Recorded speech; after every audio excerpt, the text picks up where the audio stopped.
What is going on, everybody? My name is Josh, and welcome to another esports video. Okay, so today I'm going to be talking about none other than Optic, my team. I'm a fan of Optic, and I think yesterday this went down. So some pretty big business went down, some pretty big news went down in the Call of Duty community, and not just with Optic. It's pretty much everybody else, but it's essentially Optic Gaming versus everyone else in the pro scene. So all these teams got into this big Skype call, and there were two things being said. The first thing, which isn't a problem, mainly because everybody wants to grow, and everybody, competition is hard, especially because Optic is essentially Call of Duty esports. The main viewing, like, how do I say this? Most of the viewers that watch Call of Duty esports come from Optic's fan base. And there's a few, of course, there's other teams. Envy, and Envy's another big, probably the second biggest one. Then you have TK, I think, is a really big one because Jimmy Chaos Silencer runs that, and he's got the biggest YouTube fan base other than Nadeshot and Scump. I'm pretty sure.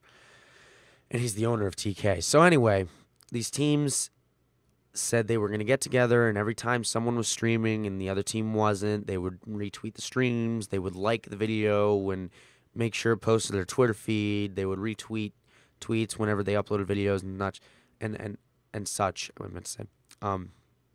Which would in turn help them grow more, because not everyone follows everyone on Twitter. I follow the top pros. I don't follow like guys from Adversity or Elevate because I don't really follow those teams, but I follow everyone from Curse. I follow everybody from FaZe and Envy, and the list goes on, Optic and all that. So I know what goes on. So all these teams, they wanted to help grow their brands, help each other out, because Optic does control the game. They control the YouTube scene in the competitive scene. So they are behind the YouTube in the competitive and the Twitch and everything. Like, they get the most viewers. I was watching Clayster 2 weeks ago, and he hit his peak viewers ever. It was like 22,000 views concurrent. 22,000 people watching his stream at one time. That's crazy. That's like a StarCraft stream. That's like ridiculous. And I'm sorry about my voice. I yell a lot in gym class and volleyball, so my voice is like really hoarse. But anyway, they were gonna help their brands, help each other out in the YouTube and the Twitch scene, which is not a problem. That's fine by me.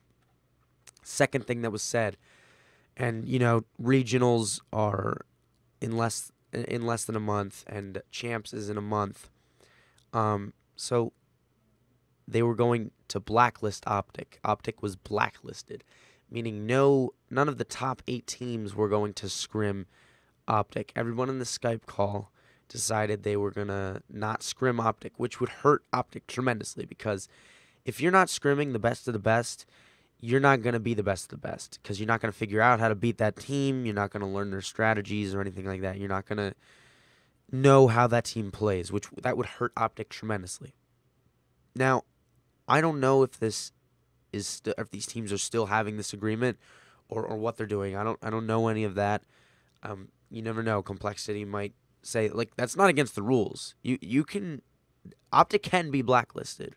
That can be a thing. If you don't want to play Optic, they don't have to play Optic. They can do that. If they want to be dicks about it, like, they can do that. It'll hurt them too, though, if you think about it, because Optic is a top team. So you are in turn not scrimming Optic. I understand you could scrim all the other teams, and that's fine and dandy. But when it comes to scrimming Optic, you're not going to know how to play them either. So in a way, it's a loss for them, and it's a win-loss situation for both teams, because it hurts Optic more, of course, because they can't scrim any of the teams. Well, each of those teams can't scrim Optic. It's just a really big controversy. Everybody made videos about it. Scump made a video about it.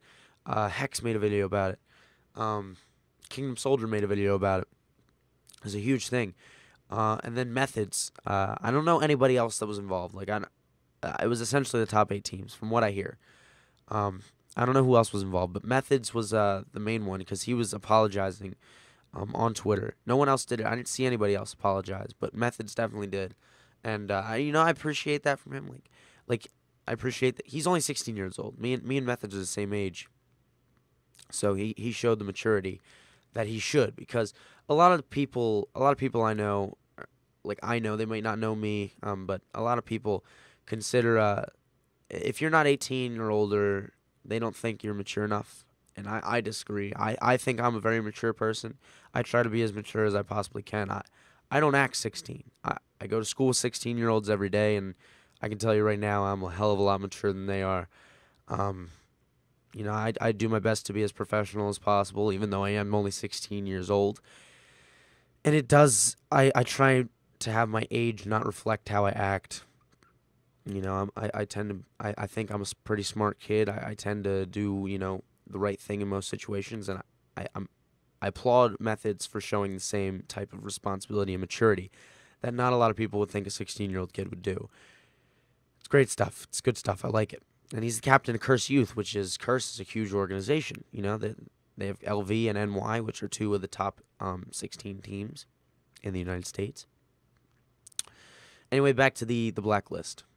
So Optic was blacklisted. Nobody was going to scrim them until I believe it was Embos got in the call again. Someone invited them back into the call, and he screenshotted all the chat and everything and showed everybody. And they said that it was going to be the fall of Optic. Now, I don't know where they're getting that from, because Nade Shot's fans, he has over 1 million subscribers. And I'm pretty sure the Optic Gaming channel has over 1 million as well. Hex has a crazy amount of viewers. Scump does. And Embos and Clay have built their own stream following. Like, they have tons of subscribers on Twitch. It's crazy revenue, crazy fan base. Like, you cannot compete with Green Wall in terms of viewership. They run the show. And people have to realize that it's not all fun and games when it comes down to Optic fans. A lot of Optic fans are younger than myself. If Optic loses, I don't go around and blame people for it. I don't say you suck. I am an esports enthusiast. I love watching the game. I love playing the game, and I just love it in general. I just love Call of Duty esports. If I had to pick a team, I would pick Optic. But I'm an esports fan at heart, and when it comes down right to it, I just like watching it and playing it. So this whole thing about the fall of Optic and the blacklist is just ridiculous, completely ridiculous. And I don't know why nobody thought that somebody in there wouldn't show an Optic member. Like, somebody in there is going to have a conscience, and they're not going to think the exact same ways. Like, people need to use their brains sometimes. These pros think they can get away with everything, and they have to realize that they are exactly that. They are pro Call of Duty players. This is what they do for a living. So they got to treat it as such. They got to treat it as a job. They got to act as professional as possible. Professional Call of Duty players have to have professionalism, and we have not been seeing it with all the roster changes and all this drama. Keemstar's making mad YouTube money from it because these guys are just going crazy. Like, nobody cares. They say what they want. They do what they want. It's time for change. It really is. And I know this sort of sidetracked into a completely different thing. I was supposed to talk about the blacklist. But anyway, that's all I have for you guys today. If you'd like to leave a like and subscribe, that would be awesome. If you want to see these glasses, links are in the description. My name is Josh. Thank you guys so much for watching. If we get to 20 likes on this video, that would be crazy. And I will see you guys later.